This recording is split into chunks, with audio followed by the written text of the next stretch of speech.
Hi.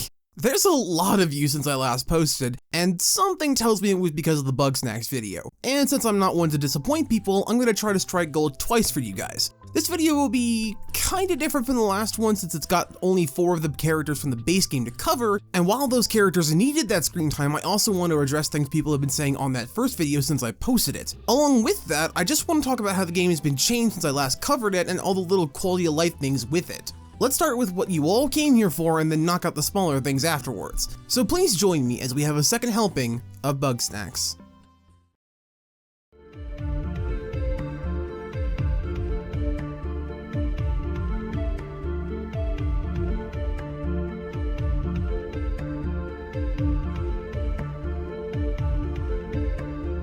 So we all know the story of this place, right? Snorpy asks you to help him and Chandlo investigate the beach because of earthquakes when suddenly a whole ass island appears, and 4 people are tasked with you to go along on this expedition. Triffany, Shelda, Floofty, and Chandlo, much to Snorpy's protest. Once there, the gang discovers new variations of snacks and some old ruins, going through their own mini arcs as the adventure goes on. The arcs themselves aren't super spectacular, seeing as they can't interfere from the base game or contradict what we've already been established in each subplot, but what is here is really solid. It's the character interactions that are the highlight more than the island itself. Shelda was actually a big surprise, but we'll get to her in a minute. First, I just want to talk about Chandlo as his story bleeds into the rest, more so than the other way around. Is it just me? Or is that Bunger way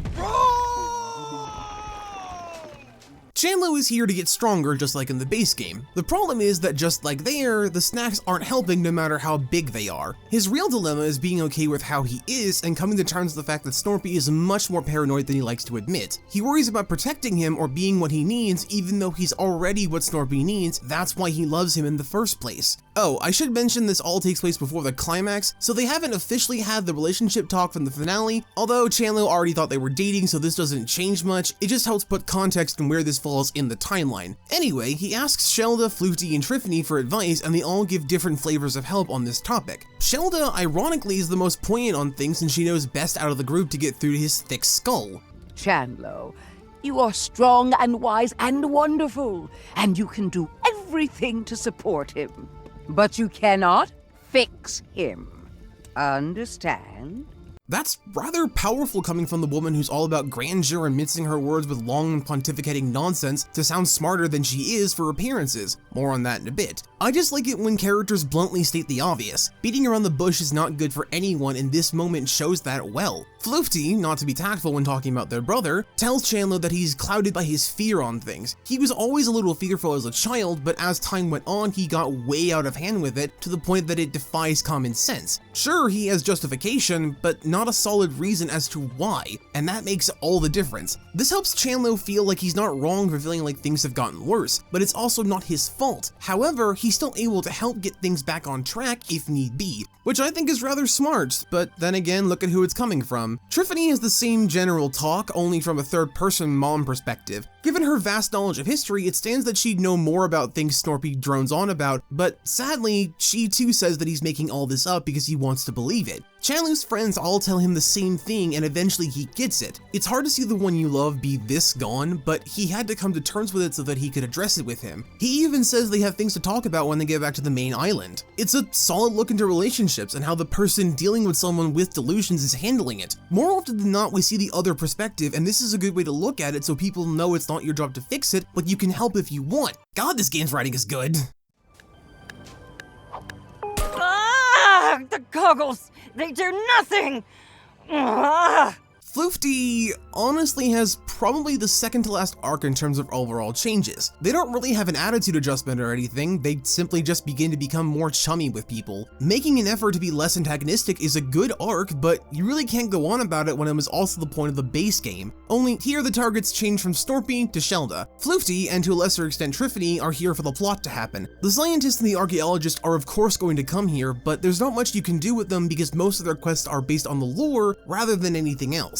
What is here is great, it's just not all that much to talk about. I've heard that this DLC really made people love Shelda and Floofty, and I can see why, I do. But Floofty really just asks for spice and then has a good conversation with Shelda about the spice, and we're pretty much done. I do like this little detail that when you say you want to throw shit at them, they're just so blasé about it. By which I mean, bring another sample here and throw it at me before it combusts. Yes, I'm told physical violence can be quite cathartic.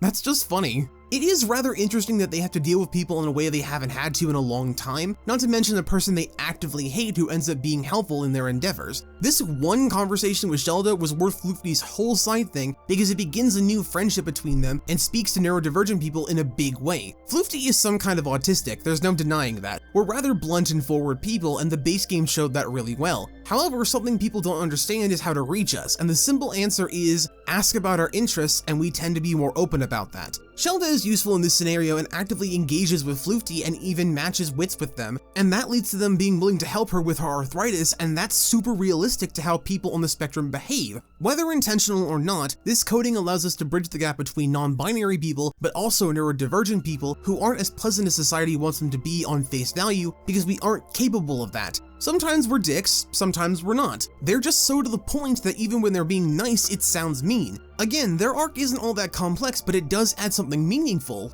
and for that I'm grateful. Bugsnax are so often in the shape of unliving things, but somehow these shells are just shells. They're also the only good source of calcium on this island. Don't judge me. I'm fighting osteoporosis. Shelda.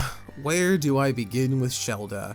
Okay, so first of all, they finally let her drop the fucking act for a bit. One benefit of this taking place presumably after her side things in the base game is that it allows us to see her just chill out a little bit. The interesting thing is that, just like in the base game, she still believes in what she's saying, it's just here there's no need for the wise old woman act. You really get a sense she's trying and that she wants to help but doesn't know how people would take her seriously like this. Her story is more about foreshadowing about the ending and all that, but in general I feel like this DLC was made to humanize her a lot, since the biggest complaint in the base game was that she was annoying. I've gotten thousands of comments at this point telling me how much the DLC made them like her so much more, and this is why. She talks about her past, about how this old legend was once a bedtime story to her, and just normal things like needing calcium and fighting osteoporosis. Simple things like that just make all the difference. Hell, in her conversation with Floofty, she drops it all together because she knows how condescending they are to her, and it's hilarious to see the switch get flipped so easily. Not to mention this line.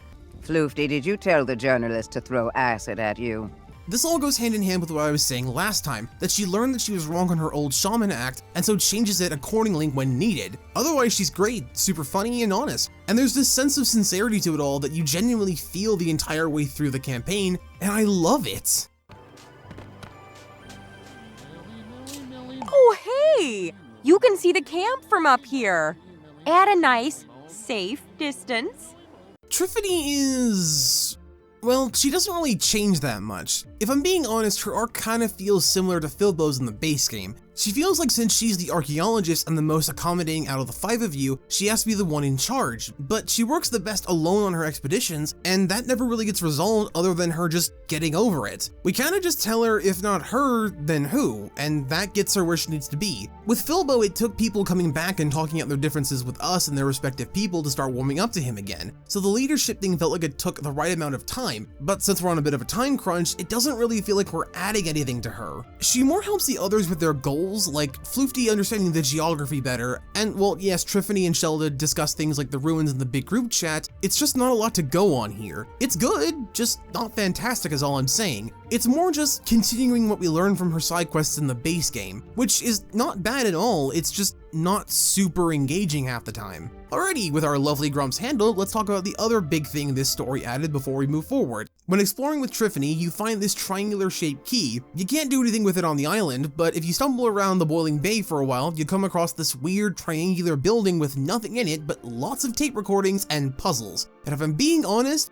I love this place. I know, it's nuts. The guy that isn't into all the world building and lore loves the place that is just basically one big lore dump. But it's all in the presentation. We aren't told this is a thing, you just have to stumble on it after finding the key, and it's just a cool set piece. The biggest draw to me is that all the tapes are funny. Like, really, really funny. Alexander Jamfoot is one of the best surprise characters in the game. He's so witty, and his delivery is so dry that you can't help but want to listen to him. He sounds like a noir detective that got roped into a cult as their temp, and is just so bored he's just happy to have someone to talk to and take his place. This place is also my ideal way to do sequel bait. Why? Because it's completely fucking optional and was only added in the DLC. Sure, the original ending has a tiny cliffhanger with your boss, But otherwise, you get a complete, full, enriching story that was fun to play through in whatever way you wanted. Now with this place, it not only proves this game has staying power, but also that Snorpy was right and that there is a conspiracy, and now we're a part of it. The temple is great lore building, fantastic storytelling, and one of the most delightful surprises I've experienced in games in the past few years, and I cannot wait for the sequel now. Alrighty, and this is so fun for me to say, now I get to respond to comments I've gotten from the first video. A lot of people commented similar things, so I'm not going to pick just one, but more so go by category. Also, I didn't pick any like homophobic things or people shitting on the game. I picked more so genuine critiques about my video not being bigoted assholes. First of all, the whole Elizabeth and Eggabell being dead thing. Most people point to the photo at the end to explain why they aren't dead, and to this point, I'm inclined to believe them. I just assumed the island sank or imploded or something to the point that they just died along with it. I called it bury your gays, but that was more a knee-jerk reaction to seeing two non-straight characters sacrifice themselves when in reality, due to the tapes and Egg just being in the plot at all, it doesn't qualify, especially with Floofty and the best couple ever still being alive and being focal points in the story in so many regards. However, with the way it's framed, can you blame me for thinking they died?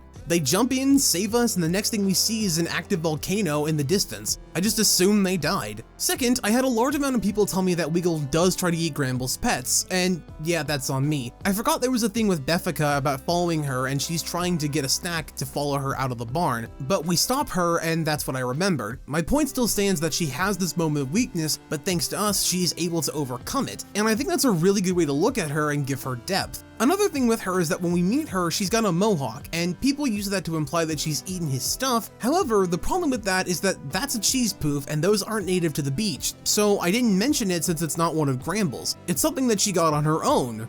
Somehow. There really wasn't much more than that in terms of negative feedback. You all came in droves to say such lovely things on that, and for that, I'm eternally grateful. It really made this follow-up something to look forward to. Before I go, I wanted to bring up some small quality of life things I saw in the game's post-DLC launch. Whether or not they were there to begin with, I'm not sure, but hey, here it is. The ability to fast travel is so good. I think this was here, but I never knew about it, or it just slipped my brain during the tutorial. Either way, it's so helpful, especially with the mail system. The mail system is a new thing added to give the players stuff to do outside of collecting random snacks, or when all the side quests are done. It also helps to further characterize the cast, so of course I'm happy with that. There's also just some really fun challenges like getting a Hunbead stuck to a basketball, or seeing a grapple throw another one. Stuff like that is just so inventive and really shows off the thought put into the game by the devs. Along with this little system, you get a house, and the more quests you fill, the bigger Chandlo makes it, even giving you a second story at one point. I lifted your crib, dog! Yes, thank you, Chandlo. Also, for some reason, Chandlo, of all people, understands zoning laws and somehow knows an island with no international laws, for some reason, has zoning laws. The fuck?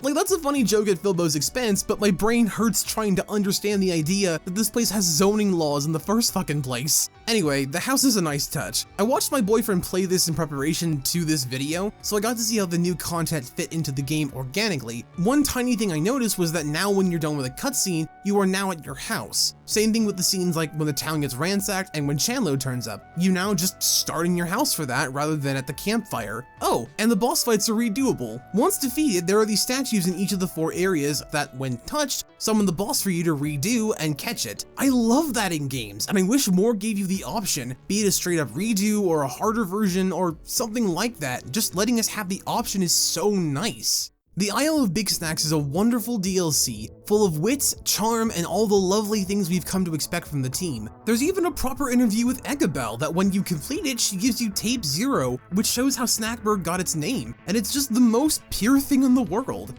This DLC, no, this game is so full of care that you can see it from every possible angle, and I'm so glad it brought all of you here. Thank you for making my second helping of Bugsnax so memorable. My name is Chris, and I hope you all have a fractastic day.